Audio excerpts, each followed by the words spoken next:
Welcome to another episode of the CPG Guys podcast. Our co-hosts, Sri Rajagopalan and Peter V.S. Bond, explore how brands and retailers engage with consumers online, in-store, and everywhere in between. And now, here are Sri and Peter. Hi, everyone, and welcome to another episode of the CPG Guys podcast. I'm PVSB, the Sweet Cuvée CPG guy. My area of his expertise revolve around brand loyalty, retail, and CRM. And my co-host, he's the extra dry CPG guy. And his SME, subject matter expertise, is direct-to-consumer, retail media, and marketplaces. Please join me in welcoming the notorious SRI. That's Sri. Sri, how you doing today? The plan originally was when he called me the extra dry CPG guy, I saw how he worked this sweet cuvée, and then I become the extra dry. But since he has glorified me as the notorious SRI, I'm going to give him credit. Doing awesome, Peter. I hope you are too. I am. And, Sri, before we get to our guest, I want to remind our audience that all of our content, including our profitability series, our women's leadership series, our founder series, our retail series, it's all free. Just go to cpgguys.com. And if you want to keep current with everything we're doing, best way to do that is to follow us on LinkedIn. So here's what you do. You go to LinkedIn, you go to the search bar at the top of the page, you enter in CPG Guys. See that on, for you watching on video, I'm wearing the shirt CPG Guys. Enter that. When you get to our page, click follow. You're good as gold from that point forward. And Sri, there's one other thing I forgot to mention. We recently recorded our 100th episode and we forgot to celebrate with bubbly. So you know what I've done here, Sri? Look at this. I've got a bottle of bubbly, right? How about that? How about that? Let's open it up, shall we? Oh man, this is a hard one. Let's cheat and use a shirt. There we go. Bryan, you got to give him the secret trick on how you do this. There we go. You got to use the shirt. How about that? And while you pour, Peter, I will sing for you since you've already called me the notorious SRI. I got to pass this through you, this glass to you through the internet, Sri. But you'll notice now, Sri, you know that I'm on the wagon, right? But have no fear. I got us a bottle of alcohol-removed sparkling wine by Freixenet. And thank you, Peter. I got to sing for you. Biggie, biggie, biggie. Can't you see those cruel champagne of yours hypnotizes me? Brilliant, Sri. That is just terrific. And the reason I wanted to celebrate, and particularly with this fine libation.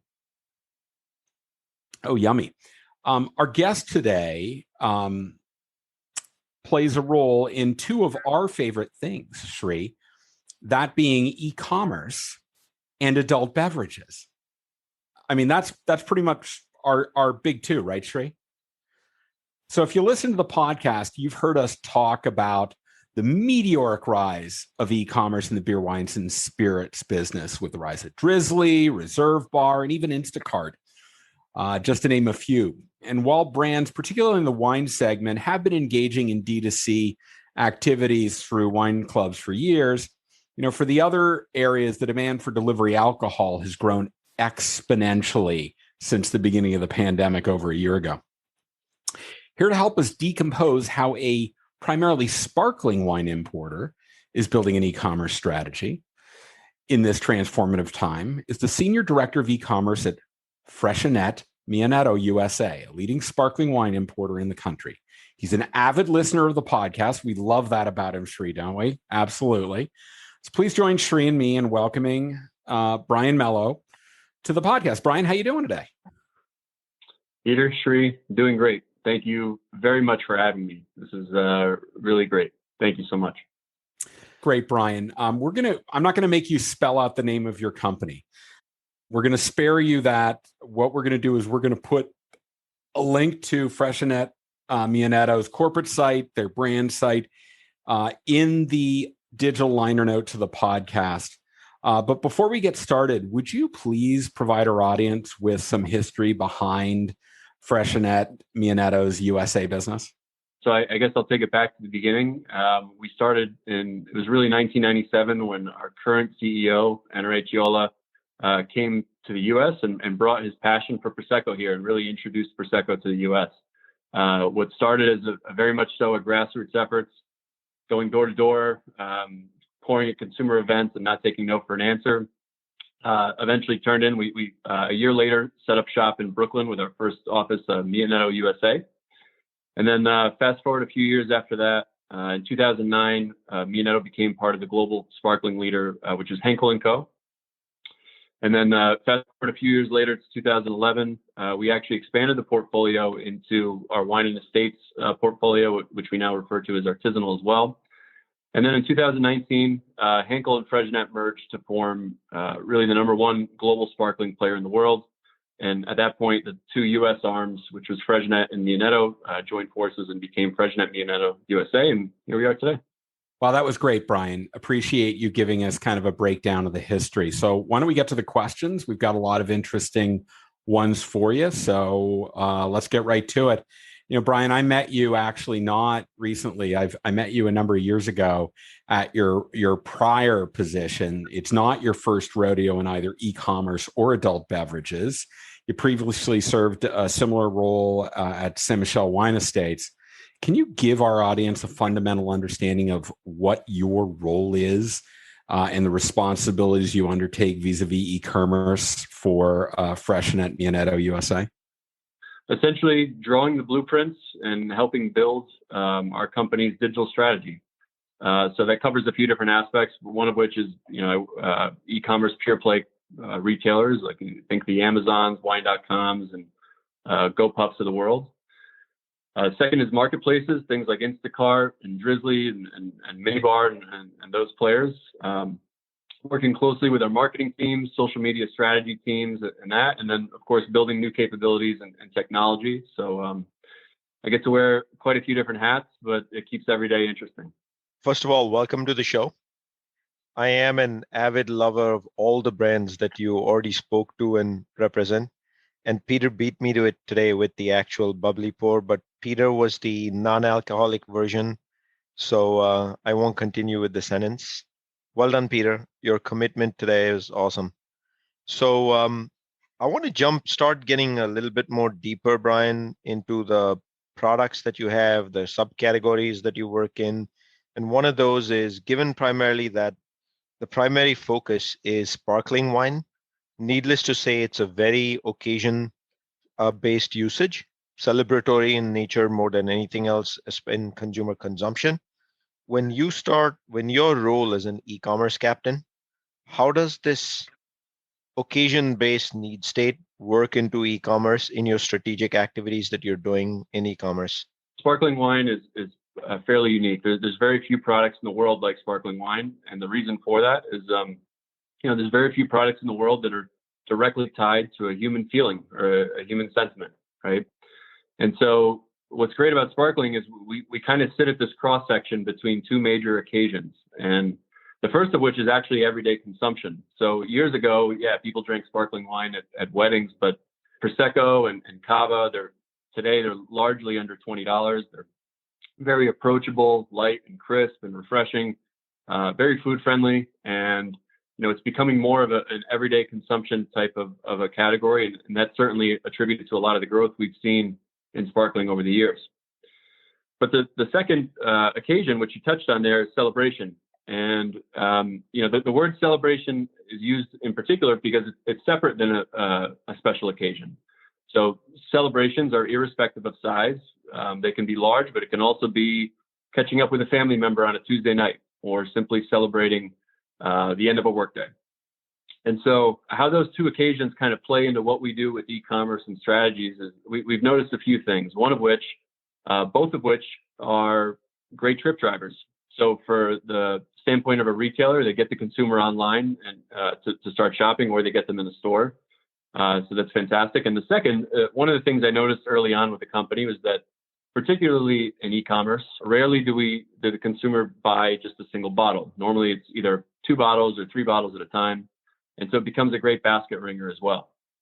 And so in summary, we lean into both of these occasions and both of these benefits with our e-commerce strategy. So Peter, the two big words I took away from that one, what do you think, Peter, is driving the basket ring is a big one because it really solves for the common e-commerce problem of weight volume ratios, which I was fearing walking into this conversation with you, Bryan, and you've answered it right up front. Thank you. All right, Thank you. Bryan. So let's get into the current condition of this economy. You arrived at Freixenet 7 months after the start of the pandemic, and adult beverage consumption had shifted quite dramatically from on-premise to at-home.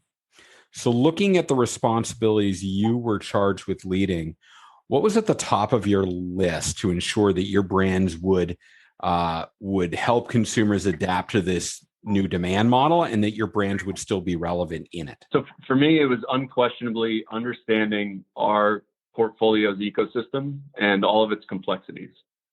So, we're very fortunate in the sense that we have a portfolio of global brands with great consumer pull. Because of that, we really try to put the consumer in charge and allow them to decide when and where they want to shop for our products. So I think one of the primary functions of a great brand e-commerce team is really identifying where consumers are first discovering a product online, whether it's Google, social media, a particular app that they use, et cetera.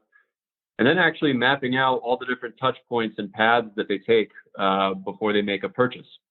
And I mean physically and visually mapping this out. And I think when any CPG or bev company goes through this exercise, they'll find a few things.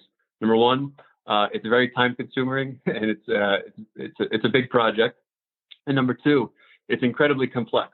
So you guys open up all the episodes of the podcast talking about how it's online, in store, and everything in between. And it couldn't be more true. So there literally can be hundreds of different paths or hundreds of different touch points that consumers take from discovering a product online to finally making a purchase. And I think where a great brand e-commerce team is identifying the channels where it's almost like the path of least resistance. If you think of water in a river or a stream, how it goes. Where do consumers most naturally gravitate between hearing about a product and making that purchase? And I call those conversion highways. So what we do is we focus on a conversion highway, we hone in on those occasions and try to craft our strategy around that. So as you craft your strategy, as you just mentioned, Bryan, obviously this is a category. Alcohol tends to be one in the CPG space that's very heavily regulated. So when you build your strategy, obviously you're thinking about advertising and media and how you can communicate with the consumer, especially in a full funnel marketing ecosystem like e-commerce. So can you explain to our audience how this plays into your strategy build for media and consumer communication? The general rule of thumb in our category is that we can't really show any preference to any particular retailer. And, some see this as a challenge. I personally see it as a huge benefit for us. I mean, looking at other CPG channels, a lot of CPG companies try to funnel consumers into a particular, conversion path or sub-channel to try to, make a purchase. Whereas for us, like I mentioned, we really put the consumer in charge and we try to, as I mentioned, identify what those conversion highways are. And we allow them to find our products. So our goal is to optimize as many digital shelves as possible. We combine that with some really great content, and we just trust that when the consumer finds us, we'll fall in love. Brilliant, Bryan. So again, I'm going to steal Shree's favorite topic and dip my foot in the river called retail media. Yes, Shree, I did it again. I know, shaking his head. Anyhow, hold on, Peter. Tonight's song for Peter. What is it? Think about this as you drive home. Okay. Oops, I did it again. Yeah, thank you, Brittany. All right. So back to the retail media. It's obviously a growing channel. All brands are squarely focused on the impact that it has on the path to purchase on the digital shelf. So I want to get an understanding from you. How are you ensuring that your product awareness is happening on the digital shelf, and what kinds of capabilities you're focused on to invest against and what you're able to invest against given the nature of your business? Yeah, this is great because this is a very fast evolving space for our category. Historically, really the only kind of channels we could work with are unlicensed marketplaces. So think of things like the Instacarts of the world. And so it's not really retail media, but it's probably as close as it gets. As I mentioned before, we really have two major use occasions for sparkling wine. It's everyday consumption and it's celebrations regardless of size. So for us, we really try to stay at the lower parts of the funnel. And, part of that exercise I talked about of mapping out the actual ecosystem of our products and touch points for consumers is we really do try to identify what those keywords are, parallel products are, and even parallel categories are that relate to our occasions and our portfolio. So once identifying those, we again hone in on those key terms and hone in on those conversion highways. And we trust that, again, the consumer will find our products from there. So I want to jump a little bit into capabilities, digital resources. And then when I think of major alcohol manufacturers and I try to combine those, how do you approach developing those digital resources and capabilities relative to other manufacturers, aka maybe your competitors? Because all of you are competing in this digital shelf world, be they be marketplaces like Drizzly and Instacart, or omni-channel players like Total Wine, Albertsons, and many other retailers where you can actually go to market with your products. Well, I can't really speak to any other beverage alcohol company, but part of our culture at Freixenet Mionetto USA is rapid growth and really leading in sparkling wine. So we are still early in our journey and we're still developing, but our vision is to be early adopters to new technology, new capabilities as they become available, as well as leading the sparkling wine category in e-commerce.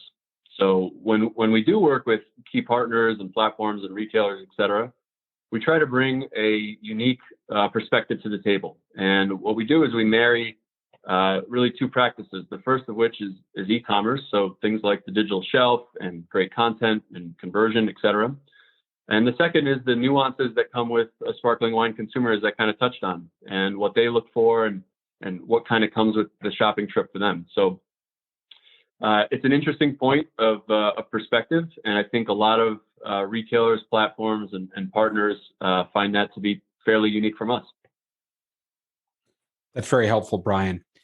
So I want you to get your crystal ball because we're going to look into the future. I would love your qualified expertise to help us think about what are the next major areas of opportunity within the beverage, alcohol, and e-commerce space. I see three major areas of opportunity. The first of which is live selling. So I think some retailers in beverage alcohol are already doing this, but I think it's a matter of time before a lot more forward-thinking retailers are jumping on a live session with a host or a speaker, talking about products and selling them, live. Obviously, we're compliant to do so. So that's the first. When we look at international markets, other categories, we've seen a large growth there. The second of which is online grocery. So there's a lot of discussion nowadays about as vaccination rates increase, how online grocery, may slow down a bit. But I'm of the opinion that as the busyness of life returns, and what I mean by that, long days at the office, kids have to go to soccer practice and family gatherings and everything that we did kind of pre-pandemic, as all of that comes back, the practice of click and collect groceries that pretty much everybody learned during the pandemic will just become more and more convenient. And the more convenient it becomes, the more normal it becomes. And I think that really is a long-term area of growth. And the third opportunity I see of long-term growth is actually immediate delivery, like 1 hour or less in suburban markets. So logistically, if you think about it, cities are fairly easy to do. And that's historically where a lot of these, 1 hour or less delivery platforms have survived. But, with the pandemic, we saw large populations of people from the city moving out to the suburbs, maybe an hour or two away. And while logistically it's a little bit different to go shopping, it still is complex and it still is a hassle, right? You still got to drive and park and this and that. It's still time consuming. And so I think the consumers coming from the city will want that same demand. In addition to of course, the instant gratification that comes with online shopping. And so I think any retailer who can serve that immediate delivery in suburban markets is set up for growth. And I think any CPG or brand that can, focus on these three areas is also poised for great growth. Sri, I hear Bryan tell us that consumer expectations are changing rapidly. The likes of GoPuff being able to deliver to your home in 20 minutes. That's certainly, I think we saw the announcement from Amazon last week that they're doing half-hour delivery. 2 days, 1 day, that's not enough. It's got to be a half hour now. Amazing. I think through that delivery cycle, Peter, of how half hour, 1 hour, 2 hour, Bryan talked about the 1 hour immediate need state as well as the persistent growth of online groceries. I weigh that against, this is a category where on-premise, away from home consumption has always traditionally been a large part of, like, really big size and part of the category. And the last year and change, obviously all that changed as at home was where everything was leaning, period, in food and beverages. But now with vaccinations being close to 50%, double doses in the country, and herd, aka getting closer and closer to those magical herd immunity numbers, mask mandates have gone away. Coming inside a restaurant or a bar and enjoying food and beverages is slowly returning to a sense of what it was a couple of years ago, which means all this means on-premise and away from home is rising once again. As an e-commerce leader, how do you think it'll impact your business? Yeah, so I've actually had this question quite a bit in the past. I think with vaccination rates increasing, there will be a short-term hurdle in growing e-commerce as we kind of cycle against previous year performance. But I really do think that the category is still poised for long-term growth. So if you look at a lot of other categories, some of the biggest purchases of people's lives, buying a home or applying for a mortgage, buying a car, expensive vacation, et cetera, and of course, many, many other smaller categories, historically, over the long view, they've all moved more and more towards an online purchase. And I think that grocery and beverage alcohol are really going to follow the same trend. I can't really think of a whole lot of categories that have gone in the other direction. So I think over the long term, we're just at the tip of the iceberg. So I, for one, am very happy to be part of the process, to be living in the moment and going through all this. To our audience, this episode and the 100+ episodes previously recorded, you can get them in audio and video format. You just need to go to cpgguys.com. And while you're there, maybe check out the list of other podcasts that we like and listen to, because I think it's good to get different perspectives from different people, different areas of focus. We encourage you to go check that out and listen to a couple of them. It's all available. It doesn't cost you nothing. Just go to cpgguys.com. And well, we want to get your feedback because we want this podcast to reflect what you want to hear about and who you want us to talk to. So the best way to do that, go to ratethispodcast.com/CPG guys. If you're watching me, I'm spelling it out on my t-shirt. Go to ratethispodcast.com/CPG guys. Leave a review. And if you're inclined, give us a rating too. We like number 5, but hey, it's entirely up to you what score you give us. Bryan, this has been terrific. Thank you for taking the time to speak with us and learn more about your category and how you're structurally trying to think about building success and supporting this omni-channel world that's increasingly digitally driven. This has been very helpful. Thank you for joining us today. Peter and Sri, thank you very much for having me. This has been great. Yeah, and as I mentioned at the beginning of the podcast, I'll mention again, we're going to put a link to Bryan's LinkedIn profile, to Freixenet Mionetto's corporate site, and obviously Freixenet's consumer site in the digital liner notes of the podcast. Hey, Sri, what you think about this? Not bad, right? Peter, every day I learn so much on the podcast.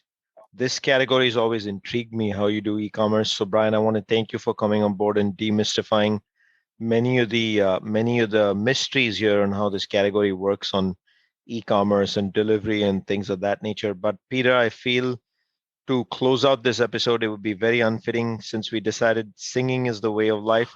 So I'm gifting you Baby Bye Bye Bye by the Backstreet Boys. Nice, Sri. We are living in the 90s. This is terrific. By the way, Bryan, my compliments to the winemaker. This alcohol removed wine is actually quite delicious. I'm very pleased by it. So thank you. We love to hear that. Thank you very much. And thank you to our audience for joining us. Hope you liked today's episode. We look forward to you joining us on the next episode of the CPG Guys podcast. Goodbye.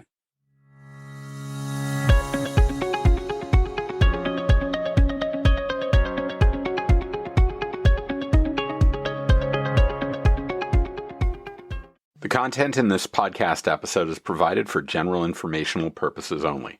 By listening to our episode, you understand that no information contained in this episode should be construed as advice from CPG Guys LLC or the individual author, hosts, or guests, nor is it intended to be a substitute for research on any subject matter. Reference to any specific product or entity does not constitute an endorsement or recommendation by CPG Guys LLC. The views expressed by guests are their own, and their appearance on the program does not imply an endorsement of them or any entity they represent. The views expressed by CPG Guys LLC do not represent the views of their employers or the entity they represent. CPG Guys LLC expressly disclaims any and all liability or responsibility for any direct, indirect, incidental, special, consequential, or other damages arising out of any individual's use of, reference to, or inability to use this podcast or the information we present in this podcast.